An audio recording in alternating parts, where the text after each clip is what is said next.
আমাকে একটা প্রশ্ন করতে চাই, আমরা পিএইচডি করে করবোটা কি? ট্যাক্সের টাকা। আমলাতন্ত্রকে অবশ্যই বাংলাদেশ ক্যান্সারের মতো এটাকে সরাতে হবে, এটা থাকা যায় না, করতে হবে। যেহেতু তার প্রতি আমার আস্থা, ফলে তিনি আমার দেশের নিরাপত্তা, তিনি কোথায় দেখবেন তার সংকট, এই আমাদের এই পরমাণু গবেষণার ক্ষেত্রে বৈজ্ঞানিক দৃষ্টিকে কোথায় কোথায় আমাদের নিরাপত্তা বিঘ্নিত হতে পারে, একমাত্র বিজ্ঞানীরাই আমাকে একমাত্র সেক্ষেত্রে পরামর্শ দিতে পারেন। আরেকটি কথা বারবার আমাকে বলা হয়, আমি এমন অনেক সময় সচিবালয়ে শুনেছি যে এই যখন তাদের কথা বলি যে বিজ্ঞানীরা বিদেশে যখন যান তখন আপনারা তাদের এই কাগজপত্র আপনারা ঠেকাই দেন, সে ফুল ব্রাইট স্কলারশিপের কথা আমি শুনেছি।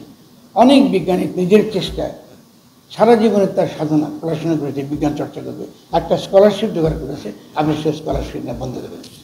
আমি অনেকগুলো আমাকে দেখিয়েছে, আমি পেয়েছি, আমার আব্বার মন্দির আপা ওনারা আমাকে দেখিয়েছেন। প্রশ্ন হচ্ছে আমরা পিএইচডি কেন করি? আমাকে একটা প্রশ্ন করতে চাই, আমরা পিএইচডি করে করবোটা কি? ট্যাক্সের টাকা।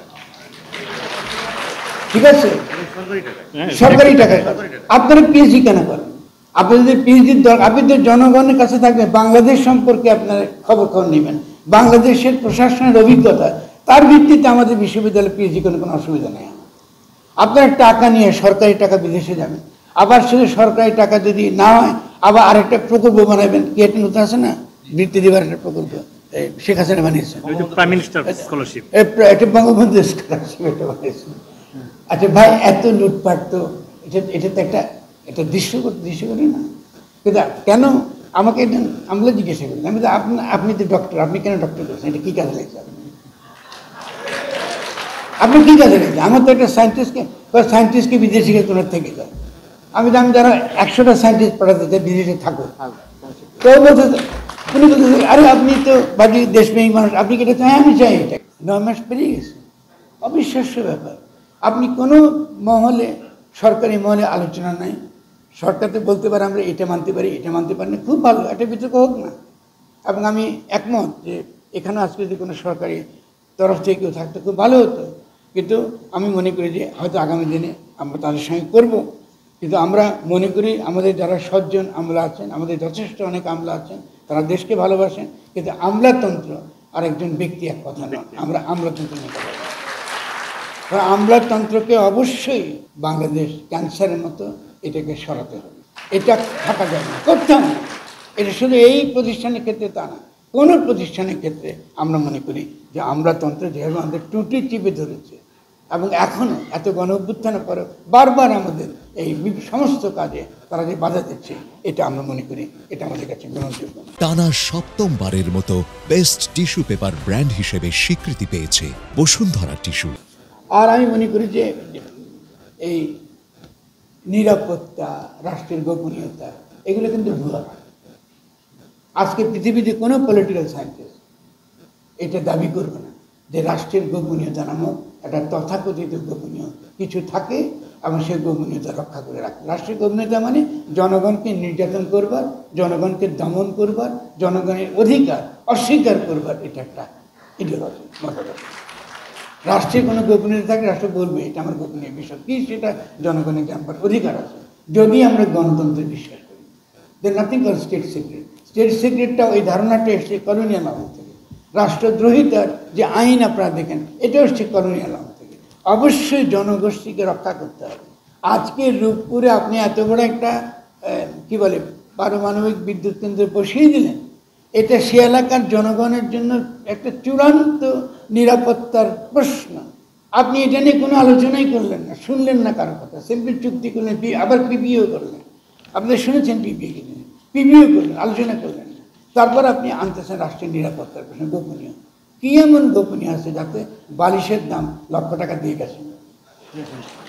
কী গোপনীয়তা আছে? তাহলে আমরা মনে করি যে এইসব হাস্যকর যুক্তি আমরা দেব না।